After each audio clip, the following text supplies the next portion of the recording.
There are few things more sobering than a police spotlight hitting your face while you're wearing Batman pajama pants and holding a lukewarm IPA. It was 11:15 p.m. on a Tuesday.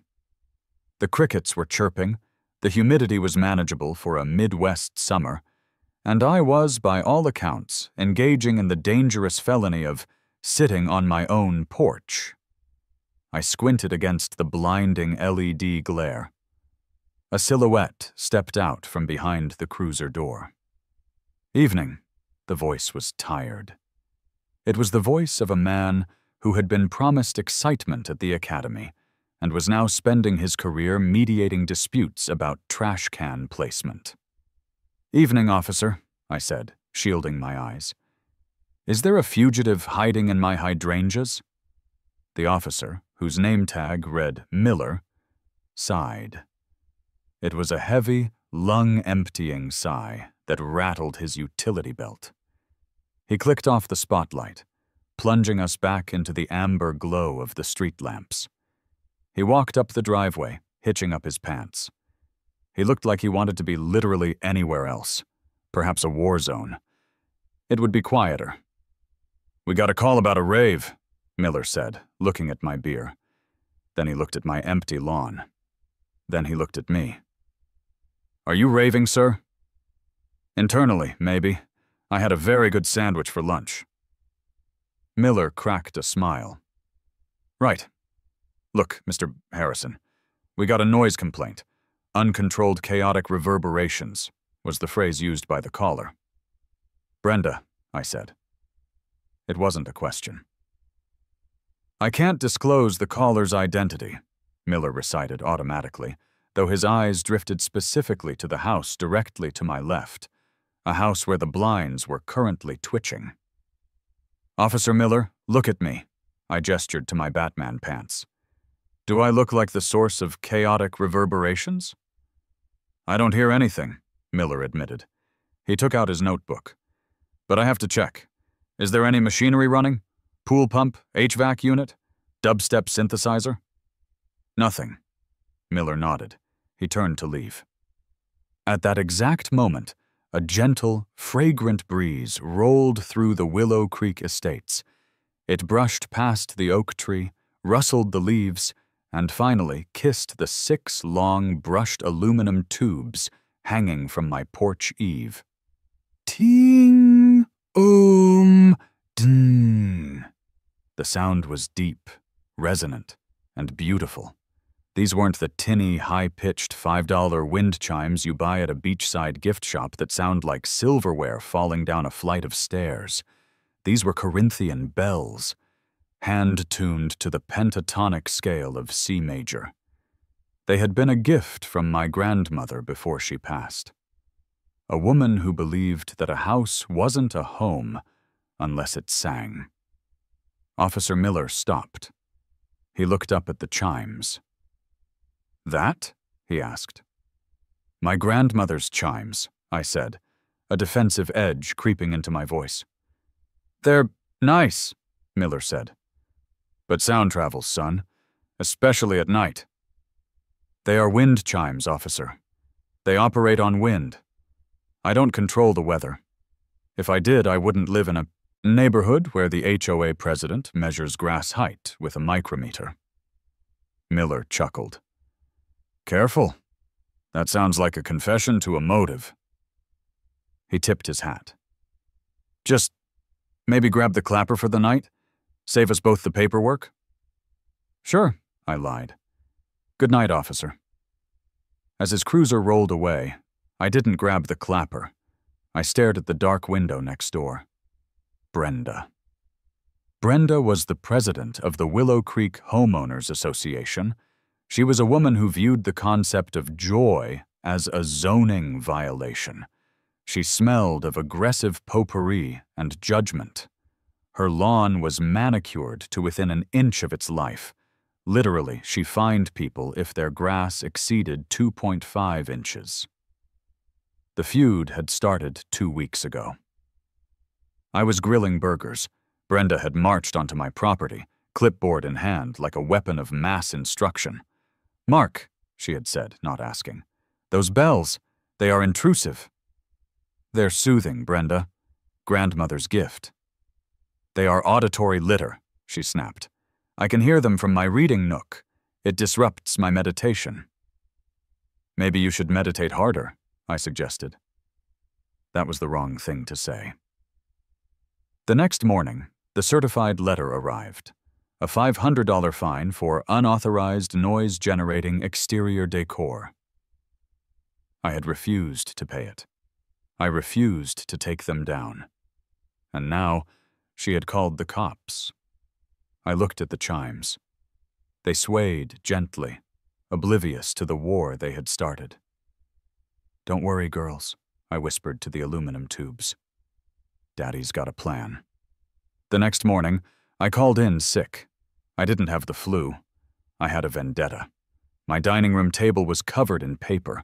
I had printed out the entirety of the Willow Creek CC&Rs, covenants, conditions, and restrictions. It was 312 pages of legal jargon designed to crush the human spirit. I poured my third cup of coffee and adjusted my reading glasses. Okay, you bureaucratic gargoyle, I muttered. Let's see what you've got. I found the section Brenda had cited. Section 4.2. Exterior decor and nuisances. No wind-driven noise-making devices, e.g. the wind chimes, bells, whistles, flags with metal grommets, are permitted on any property. All exterior decor must be static and silent to preserve the peaceful ambiance of the community. It was ironclad, wind-driven, noise-making. I slammed my fist on the table. She had me. Technically, legally, she had me. I looked out the window. I could see Brenda in her garden, wearing a sun hat the size of a satellite dish, pruning roses with the precision of a surgeon. She looked smug. She knew she had won. I slumped back in my chair. Was this it? Was I going to fold? Take down Nana's chimes? I flipped the page, then another.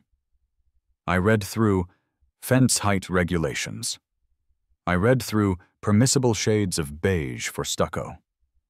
And then I stopped. Section 5.8, Home Security and Automation. My eyes narrowed. I read it again. Residents are encouraged to install home security systems to ensure community safety. Motion-activated security devices, lights, and auditory deterrents are permitted and exempt from decor restrictions, provided they are professionally installed and serve a legitimate security function. I leaned in closer. Subsection 5.8c. Audio deterrents, e.g.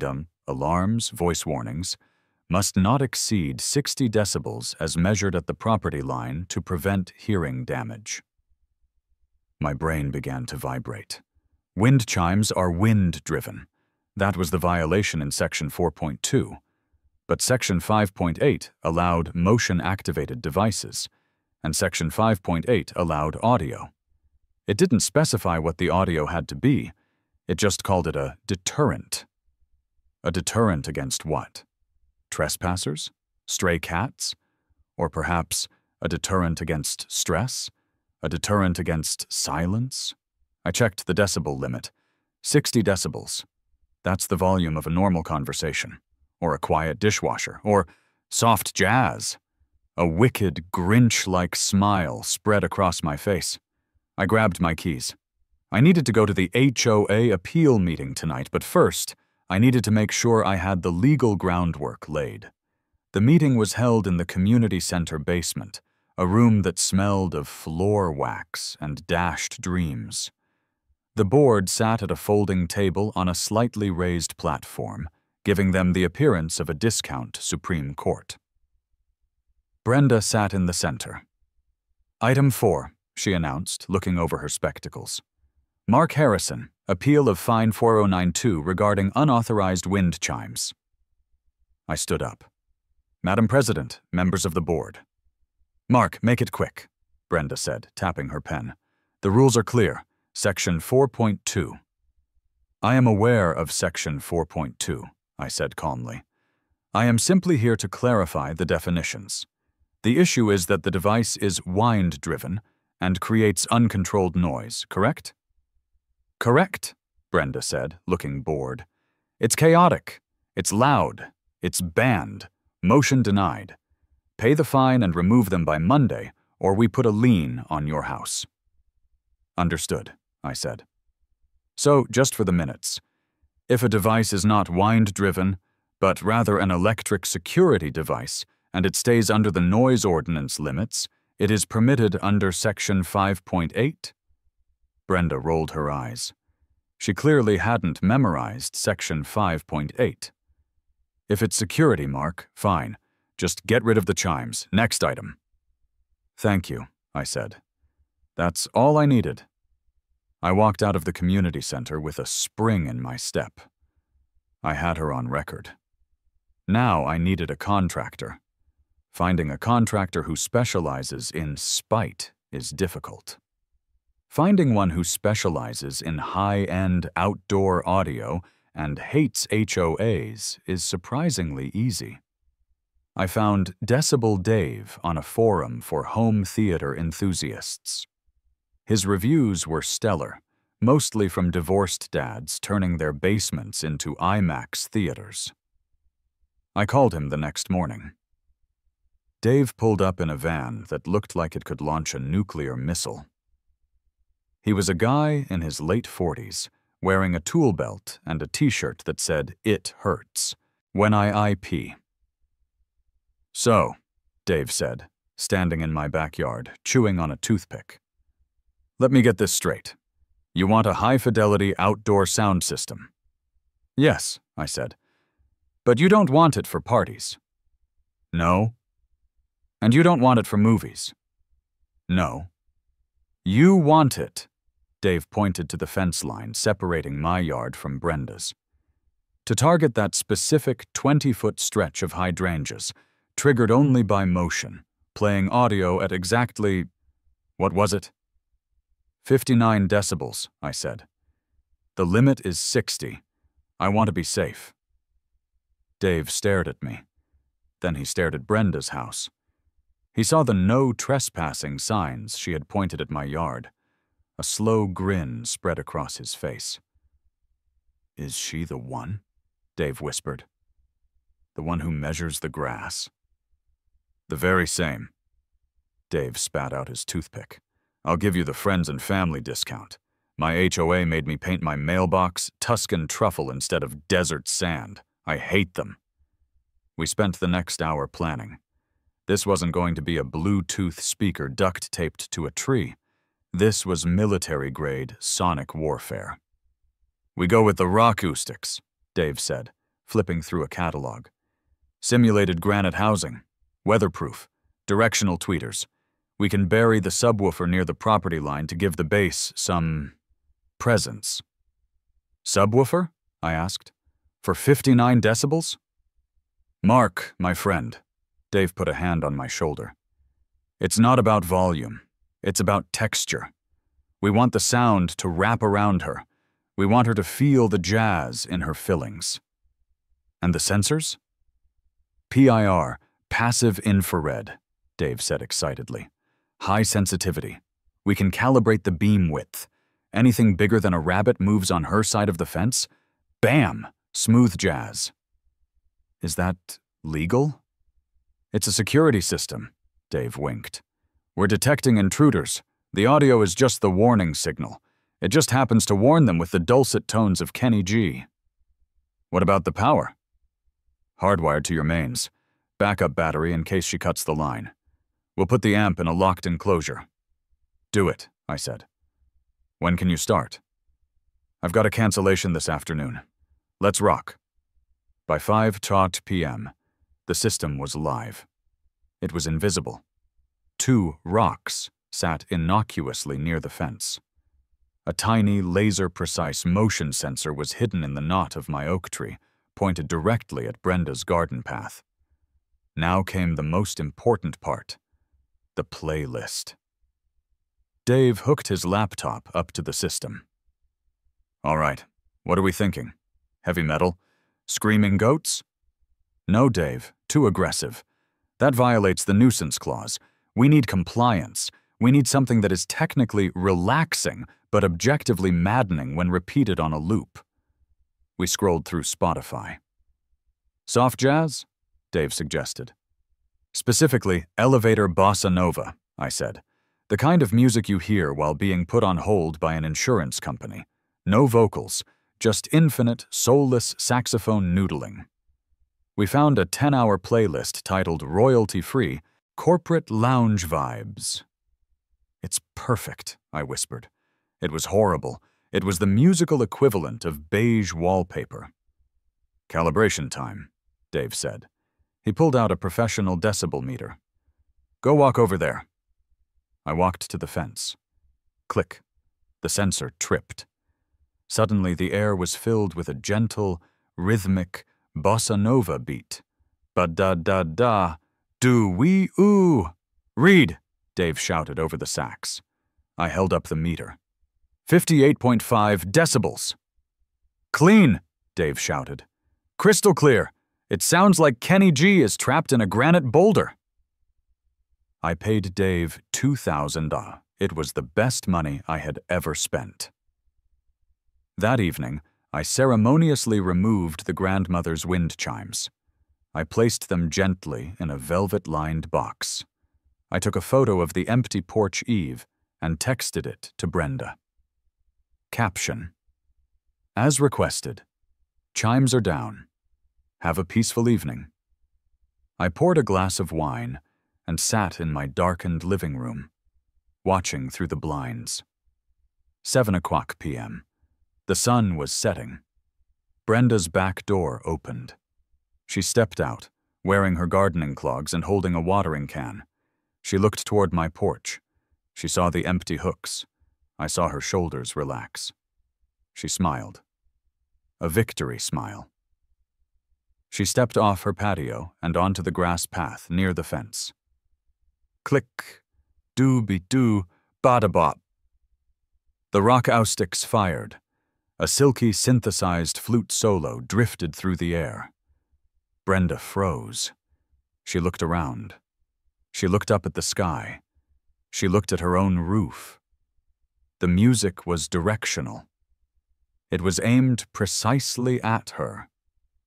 She took a step back toward her house. The sensor lost her. The music faded out instantly. Silence returned to the garden. Brenda frowned. She shook her head, assuming she was hearing things. She stepped forward again to water the hydrangeas. Click. Saxophone. This time she dropped the watering can. She spun around, eyes wide. She marched over to the fence and glared at my dark house. "Mark!" she hissed. I didn't answer. I just sipped my wine. She stomped back to her house. The music stopped. She waited 5 minutes. She crept back out, tiptoeing this time, trying to outsmart the air. Click. Bossa nova intensity increases. It was glorious. Day 3. Log. 08:02 a.m. Brenda lets her Yorkshire Terrier, Mr. Puffles, out to pee. Result: Mr. Puffles triggers the sensor. He does his business to the tune of Girl from Ipanema. Mr. Puffles seems to enjoy it. Brenda screams at the air. 11 a.m. The mailman walks up Brenda's driveway. Result: no jazz. The sensor is calibrated strictly for her garden path. 02:00 p.m. Brenda attempts to read a book in her Zen nook. Result: she shifts her weight in her wicker chair. The jazz engages. She throws the book. By day 5, Brenda looked haggard. She was wearing earplugs in her own backyard. But the low-frequency bass of the rock acoustics vibrated through the ground. You can't earplug a vibration. On day 6, the confrontation happened. I was mowing my lawn at exactly 2.5 inches. Brenda stormed out. She looked like a woman on the edge of a breakdown. "What?" she screamed over the mower. "Is that noise?" I killed the engine. "What noise, Brenda?" "The jazz. The incessant, never-ending jazz. It's coming from your rocks." "Oh," I beamed. "You noticed my new security system. The Jazz Tarrant 3000. Pretty high-tech, right?" "Security system?" she shrieked. "It's a torture device." "It's a deterrent, Brenda, per Section 5.8. It detects motion and emits a presence to warn loiterers that the home is monitored. I chose the soft jazz setting because I thought you'd appreciate the ambiance. Much better than a siren, don't you think?" "Turn it off." "I can't," I said, my face a mask of innocent concern. "It's for my safety. After you forced me to take down my chimes, I felt vulnerable. I needed protection." "I am calling the police," she spat. "And I am fining you." "Go ahead," I said. "I've got the specs." Officer Miller didn't come this time. It was Officer Johnson. Young, eager, and clearly annoyed that his big bust of the night was a landscaping dispute. Brenda was waiting for him at the curb, practically vibrating. "He is harassing me!" Brenda yelled. "He is blasting music at all hours!" Officer Johnson walked up the driveway. I was waiting on the porch. "Sir, we have a noise complaint," Johnson said. "Officer," I nodded. "I believe there is a misunderstanding. My neighbor is reacting to my automated security system." "It's playing music!" Brenda yelled. "Make it stop!" "Ma'am, please calm down," Johnson said. He turned to me. "Can I hear it?" "Certainly. Just walk near those hydrangeas." Officer Johnson walked over. Click. Smooth jazz. Johnson paused. He cocked his head. "Is that elevator music?" "It's an auditory deterrent, officer. It signals that the perimeter has been breached." "It's loud," Brenda insisted. "It's deafening." "Actually," I said, reaching behind a planter box and pulling out the professional decibel meter I had bought from Dave. "Officer, do you have your department-issued meter?" Johnson blinked. Yeah, in the car." "Get it," I challenged gently. "Let's do some science." 2 minutes later, we were standing at the property line. "Brenda, please trigger the sensor," I asked. She glared, but waved her arms. The sax solo kicked in. "Read?" I asked. Officer Johnson looked at his device. He squinted. He tapped the screen. 58.2 decibels, Johnson said. "Impossible," Brenda cried. "The legal limit for a nuisance in this county is 65 decibels during the day," I recited. "The HOA limit for audio deterrents under Section 5.8 is 60 decibels.